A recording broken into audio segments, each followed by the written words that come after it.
টাইলক্স হচ্ছে remark হালেনের hygienic cleaning brand.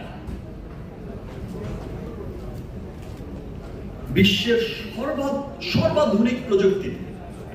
Entire ওয়ার্ল্ডের সবচেয়ে উন্নত প্রযুক্তিতে দেশের সর্ববৃহৎ অত্যাধুনিক এবং আমাদের নিজস্ব প্ল্যান্টে রিমার্ক হালেনের কারখানা অঞ্চলে পরিবেশ বান্ধব উপায়ে কিন্তু টাইলক্সের সমস্ত পণ্য তৈরি হচ্ছে। আপনারা কিছুদিন আগেই দেখেছেন যে আমাদের কারখানা ভিজিট করতে গিয়েছিলেন আমাদের সম্মানিত আমাদের দেশের ভোক্তা অধিকার ডিজি মহোদয় এবং আরো অনেকেই ঊর্ধ্বতন কর্মকর্তারা গেছেন, আরো অনেকেই গেছেন, সরকারি অনেক উচ্চপদস্থ যারা এইসব বিষয়গুলো দেখে থাকেন, কোম্পানির পরিবেশ, কোম্পানির উন্নয়ন, কোম্পানির সমস্ত বিষয়গুলো দেখে থাকেন, গিয়েছে এবং তারা